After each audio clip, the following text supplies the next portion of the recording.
شروع کرتی ہوں اللہ کے نام سے جو بڑا مہربان نہایت رحم کرنے والا ہے۔ غزوہ حنین میں مسلمانوں کی فتح ہو گئی تھی۔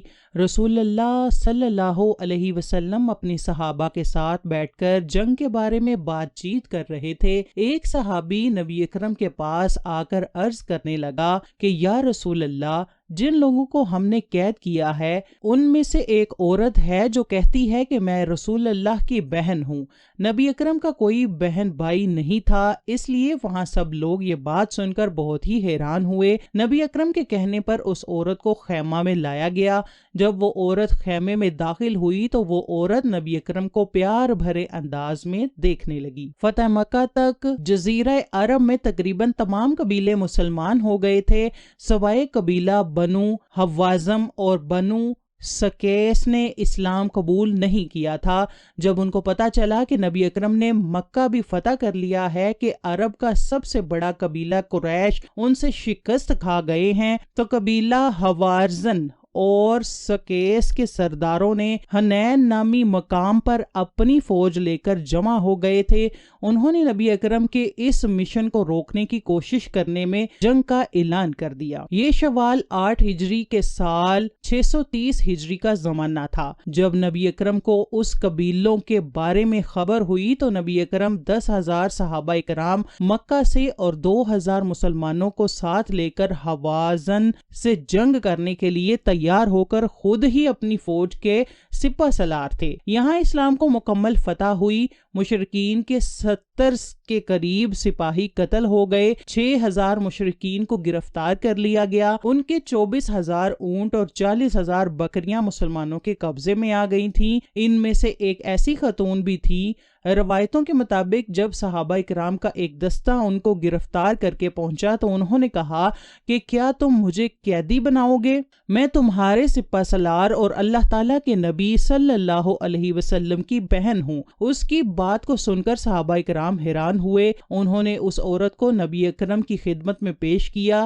جب یہ خاتون نبی اکرم کے پاس آ گئی تو وہ بڑے پیار سے حضور کریم کی طرف دیکھنے لگی۔ اس نے کہا کہ میں تمہاری بہن شیمہ بنت حارثہ ہوں۔ نبی اکرم نے ماضی کی یادوں کو تازہ کرتے ہوئے فرمایا، نبی سعد میں میری ایک بہن کا نام شیمہ تھا۔ اس پر وہ عورت بولی، جی ہاں اے اللہ کے رسول، ایک بار جب حلیمہ سعدیہ رضی اللہ تعالی عنہا کے گھر میں کھیل رہے تھے تو آپ نے میری پیٹھ پر کاٹا تھا، جس کا نشان آج بھی موجود ہے۔ یہ بات سن کر نبی اکرم کو اماں حلیمہ کے گھر میں گزرا ہوا زمانہ یاد آ گیا۔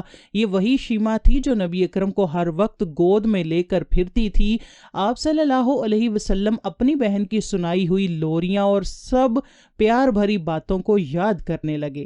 دراصل مکہ کے کالے پہاڑوں کے عقب میں مشرق کی جانب زرخیز باغات، سرسبز و شاداب پہاڑوں کے درمیان بہتے چشمے، لہراتی فصلیں اور حسین وادی تھی جس کو طائف کہتے تھے۔ یہاں قبیلہ بنو سکیف اور بنو حوازن آباد تھے۔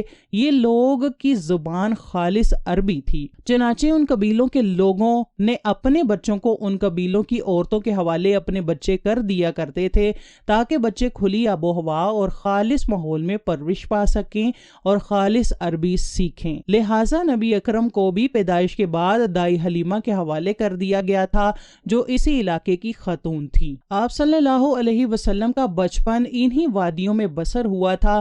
نبی اکرم نے اپنے بچپن کے 5 سال اماں حلیمہ کے پاس گزارے تھے۔ یہاں نبی اکرم کی 4 بہن بھائی بھی موجود تھے۔ یہ بچے اماں حلیمہ کے اپنے بچے تھے۔ ان کے نام عبداللہ، آنیہ، حذیکہ اور حذیفہ تھے۔ تاریخ میں حذیفہ شیمہ کے نام سے مشہور ہوئیں۔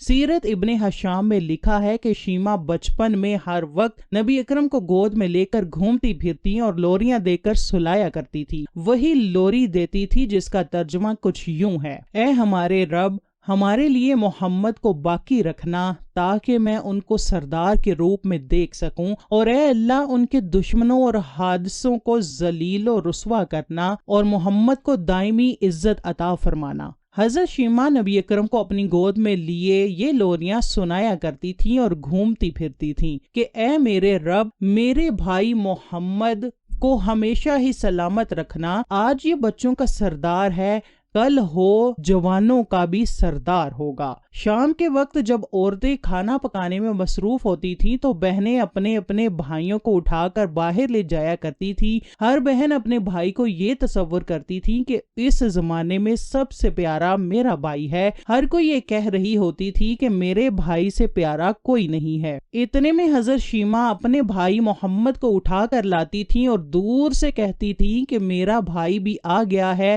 تو سب کے سر جھک جاتے تھے۔ سیرت کی کتابوں میں درج ہے کہ حضرت شیمہ شدید گرمیوں میں ایک دوپہر نبی اکرم کو باہر لے کر گئی تھی۔ اماں حلیمہ کو فکر لاحق ہو گئی کہ وہ ان کو تلاش کرنے کے لیے باہر آ گئیں۔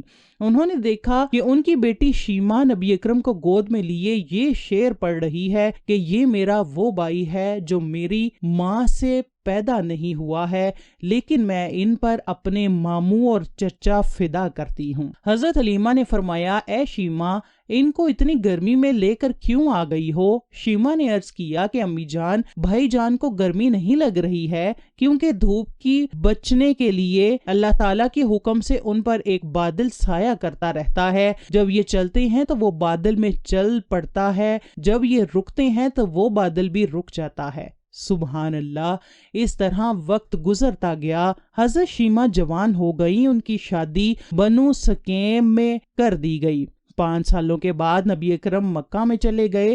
جب نبی اکرم نے تبلیغ کا آغاز کیا تو اس کے بعد کئی بار اماں حلیمہ کئی بار مکہ اور مدینہ میں بھی آئیں، ان کی نبی اکرم سے ملاقاتیں بھی ہوئیں، لیکن حضرت شیمہ سے نبی اکرم کی کوئی بھی ملاقات نہ ہو سکی۔ اب اتنے سالوں کے بعد نبی اکرم اپنی بہن کو ایک قیدی کی حیثیت سے دیکھ رہے تھے کہ نبی اکرم کی آنکھوں میں آنسو جاری ہو گئے۔ بہن کے استقبال کے لیے اٹھے اور بہن کے لیے زمین پر اپنی چادر بچھا دی اور ان کو اپنے پاس بٹھایا تو دونوں بہن بھائی بچپن کی یادیں تازہ کرنے لگے اور صحابہ کرام بھائی اور بہن کی باتوں سے لطف اندوز ہوتے رہے۔ تاریخی یعقوبی کے مطابق رسول اللہ کے ساتھ حضرت شیمہ کی بات چیت کے دوران انہوں نے حوازن کے قیدیوں کو رہا کرنے کی سفارش کی، لہٰذا نبی اکرم نے حکم دیا کہ قیدیوں سے فدیہ وصول کر کے ان کو رہا کر دیا جائے۔ نبی اکرم نے بہت سارا مال اپنی بہن کو عطا کرتے ہوئے یہ پیشکش کی کہ اگر وہ چاہیں تو مدینہ میں ہی رک سکتی ہیں۔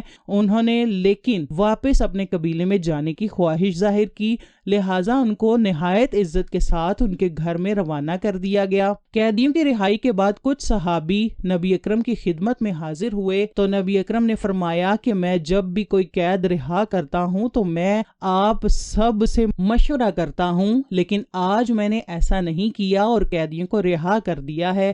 صحابہ کرام نے عرض کیا، یا رسول اللہ، آپ کا جو دل کرتا ہے آپ کریں۔ نبی اکرم نے فرمایا کہ میں نے ایسا بھلا کیوں کیا ہے؟ صحابہ کرام کے پوچھنے پر آپ نے کہا کہ میرے دروازے پر میری بہن آئی تھی، اس لیے میں نے یہ سب کچھ کیا ہے۔ اللہ تعالیٰ سب کی بہنوں کو صحت اور تندرستی عطا فرمائے، آمین۔